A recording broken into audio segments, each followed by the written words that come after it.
Aujourd'hui, je vais vous apprendre à vendre n'importe quoi, à n'importe qui, à tout moment. Tout est vente. Rien que le fait que je vous dise que tout est vente est une tentative de vous vendre l'idée que tout est vente. Donc, on va garder l'idée que tout est vente. Et dans cette vidéo, avec Dan Lok, on va vous apprendre à vendre n'importe quoi, à commencer par un stylo. Allez-y, vendez-moi ce stylo. Aujourd'hui, je vais vous apprendre à vendre n'importe quoi, à n'importe qui, à tout moment. Maintenant, quand il s'agit de vendre, quand il s'agit de boucler une vente, il y a tellement de techniques et de méthodes. Aujourd'hui, je vais partager avec vous 3 secrets puissants que vous pouvez utiliser pour vendre n'importe quoi à n'importe qui. Le tout premier secret est le suivant. Comment transformer un produit qui est une marchandise? Comment vendre un produit? Comment vendre un service sur un marché qui est tant saturé? Numéro 1. Comprenez ceci. Les gens n'achètent pas à cause de la logique. Les gens achètent à cause des émotions. Et ils justifient ça avec la logique. Les gens achètent en fonction des émotions et ils justifient avec la logique. J'aimerais que vous pensiez à quelque chose que vous voudriez acheter dans votre vie. Il pourrait s'agir d'une voiture, il pourrait s'agir d'une maison, il pourrait s'agir de n'importe quoi. J'aimerais juste que vous imaginiez ça. Une fois que vous avez cela en tête, j'aimerais que vous vous posiez cette question. Pourquoi voulez-vous acheter ça? Pourquoi voulez-vous acheter cet article en particulier? Pourquoi voulez-vous posséder cet article? Pourquoi ça? Peut-être que c'est un nouveau costume qui vous va bien. Peut-être que c'est une nouvelle robe. Peut-être que c'est une nouvelle voiture. Peut-être que c'est une nouvelle maison. Peut-être que c'est des nouvelles vacances. Mais pourquoi l'achetez-vous? J'aimerais que vous creusiez un peu plus profondément. Si vous regardez attentivement, à travers les couches, je pense que vous réaliserez que vous achetez des émotions.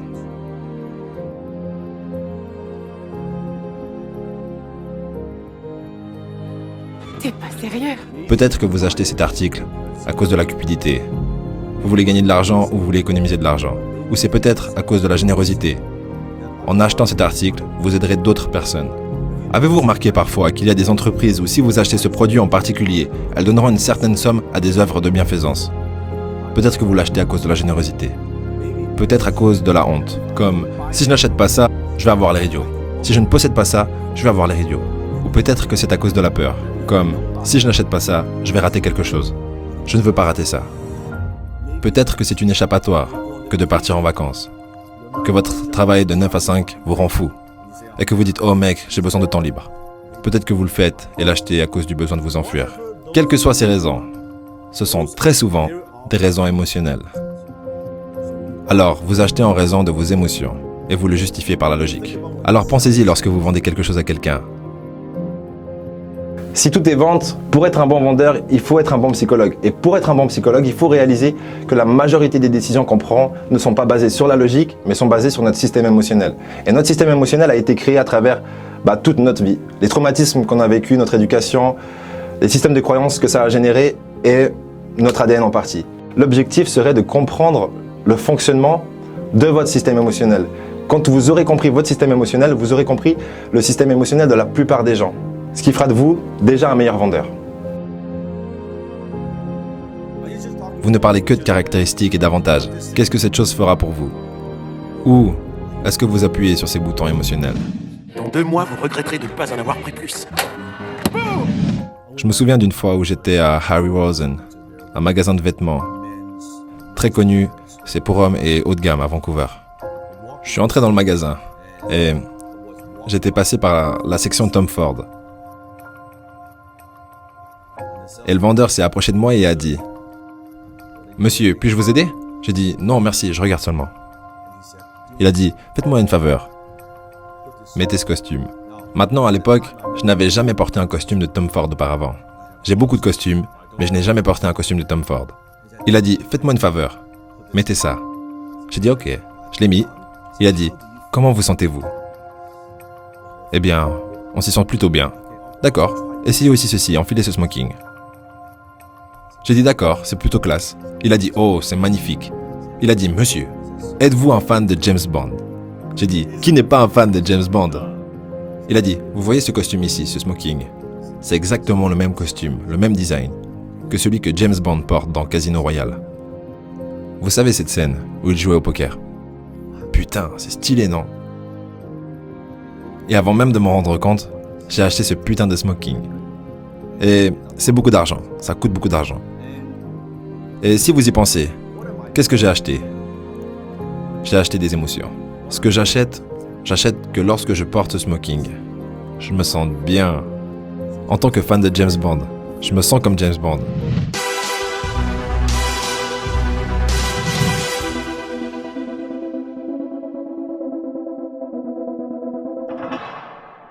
Même si logiquement, je sais bien sûr que ce n'est pas James Bond, je ne suis pas James Bond, mais émotionnellement, ça m'y emmène.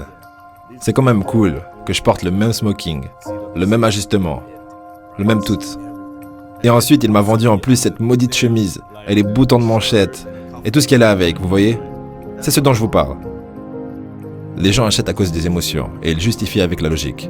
Vous devez comprendre ça. Ne mettez pas votre produit en avant. Ne vous contentez pas de mettre vos services en avant. Ne mettez pas en avant les caractéristiques et les avantages. Pensez quels sont les boutons émotionnels sur lesquels vous devez appuyer. Comment vendre un stylo qui vaut en soi pas plus de 2 euros, 400 fois plus cher, donc 800 euros? Dunlop va répondre à cette question dans quelques secondes, mais avant ça, analysons 3 approches à la vente d'un déodorant. La première approche sera la moins efficace et la troisième approche sera la plus efficace. Première approche, parler des caractéristiques du déodorant. Donc en gros de la composition. À ne pas faire, ça n'intéresse personne, à part le créateur du déodorant peut-être. Deuxième approche, parler des bénéfices. D'ailleurs, beaucoup de marketeurs nous disent parler des bénéfices, pas des caractéristiques. C'est juste, mais c'est pas ce qu'il y a de plus optimal, parce qu'un bénéfice pour moi n'est pas forcément un bénéfice pour vous.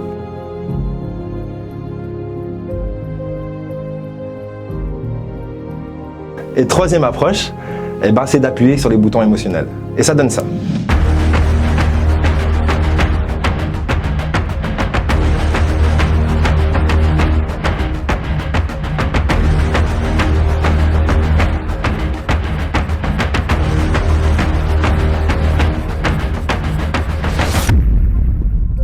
Assez puissant, n'est-ce pas? Même si vous comprenez que ça n'a aucun sens, ça n'a absolument aucun sens, ça donne quand même envie à votre système émotionnel justement d'avoir de l'axe.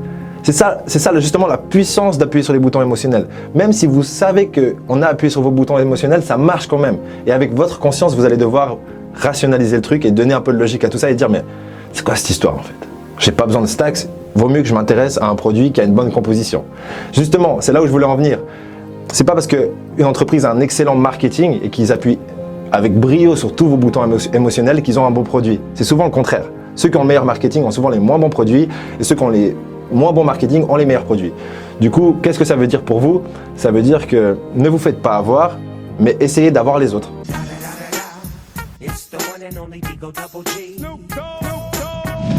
Numéro 2. Les gens n'achètent pas pour rentrer dans quelque chose. Ils achètent pour sortir de quelque chose. Cela signifie que les gens, très souvent, ils achètent quelque chose parce qu'ils ont un problème qu'ils veulent résoudre. Ils veulent acheter ce moyen de résoudre ce problème. Les gens n'achètent pas de perceuse, ils veulent un trou dans le mur. Donc, pour quelle chose les aidez-vous? Quel problème aidez-vous à résoudre? Quelle est cette chose que vous devez comprendre? Donc, je dis toujours que le montant que vous gagnez est directement proportionnel à la profondeur à laquelle vous comprenez la douleur de votre marché. Le montant que vous gagnez est en proportion directe par rapport à la profondeur à laquelle vous allez et de votre compréhension de la douleur de votre marché. Alors vous devez comprendre quelles sont les douleurs que les gens ont et comment les aider à les soulager. Alors pensez-y. 2 choses rapidement que vous devez absolument être capable de faire pour mieux comprendre la souffrance de votre marché ou de votre entourage. Si vous n'êtes pas entrepreneur, la première chose, c'est de surpasser vos propres problèmes. Si, par exemple, maintenant, je suis consumé par mes propres problèmes, je ne peux pas venir faire ce que je fais parce que j'en ai absolument rien à foutre de discuter devant ces lumières à la con et cette caméra de merde parce que moi, j'ai mes problèmes. Vous comprenez aussi? Oh! Vous voyez, ça ne marche pas. Et la deuxième chose, c'est simplement, et je dis simplement peut-être un peu rapidement, c'est pas si simple, mais c'est de ne pas juger. Si vous jugez, vous ne pouvez pas comprendre la souffrance que vit cette personne. Si vous jugez sa façon de penser, vous allez vous priver de l'opportunité de réellement comprendre pourquoi cette personne pense comme elle pense. Et un bon vendeur est un bon psychologue et un bon psychologue est un bon vendeur. Donc vous devez comprendre, vous ne devez pas juger. Numéro 3. Les gens n'achètent pas de produits ni de services. Ils achètent des histoires. Parce que lorsqu'il y a autant de choix sur le marché, sur Internet, sur n'importe lequel des produits de votre choix, il y a des centaines et des centaines de choix. Comment vous démarquez? Comment ajoutez-vous des émotions à une marchandise, à un stylo? Quelle est la différence entre un stylo à 2 $ comme celui-ci ou un Mont Blanc à 800 $? John F. Kennedy. Édition limitée. Stylo exclusif. Un stylo à 800 $. C'est le même stylo. Il a les mêmes fonctions. L'histoire. I think we are a great country, but we can be a greater country. Quand vous ajoutez une histoire à un article, tout d'un coup, lorsque vous ajoutez le John F. Kennedy, le récit du président, associé à une marque, à un logo, il y a 10 fois plus de valeur. Il est 100 fois plus précieux. Il est 300 fois plus précieux. Ce stylo en particulier. Tout ça grâce à une histoire. Il écrit de la même façon. Avec un stylo à 2 $, vous pouvez aussi écrire, mais c'est la différence. Alors pensez-y. Quelle est l'histoire? Comment pouvez-vous injecter des histoires dans tout ce que vous faites? Peut-être que c'est une histoire d'origine. Comment avez-vous commencé? Pourquoi faites-vous ce que vous faites? En finalité, pour être un bon vendeur, il faut être vendu sur ce que vous devez vendre. Ce qui est logique en soi, mais pas forcément intuitif. Et qu'est-ce que ça veut dire fondamentalement? Ça veut dire que vous devez être persuadé que la meilleure façon que vous avez d'aider la personne qui est en face de vous, c'est justement en lui vendant un de vos produits ou un de vos services. Maintenant, je réalise que c'est pas en vous balançant 10 000 stratégies en pleine tranche que vous allez pouvoir les appliquer dès le lendemain. C'est pour ça que je vous redirige sur le livre de Dale Carnegie qui s'appelle « Comment se faire des amis et influencer les autres ». Le titre est pas extraordinaire, mais le livre est incroyable. Et d'ailleurs, je vous le propose en livre audio dans la description sur audible.fr. Et oui, c'est un partenariat, mais qui sera bénéfique pour tout le monde, surtout pour les gens qui profitent des livres audio, parce qu'il n'y a rien d'autre que l'éducation pour passer de la motivation à la réussite. Du coup, je vous laisse en profiter et je vous dis au prochain épisode. L'opinion que les gens ont de vous n'a pas à devenir votre réalité.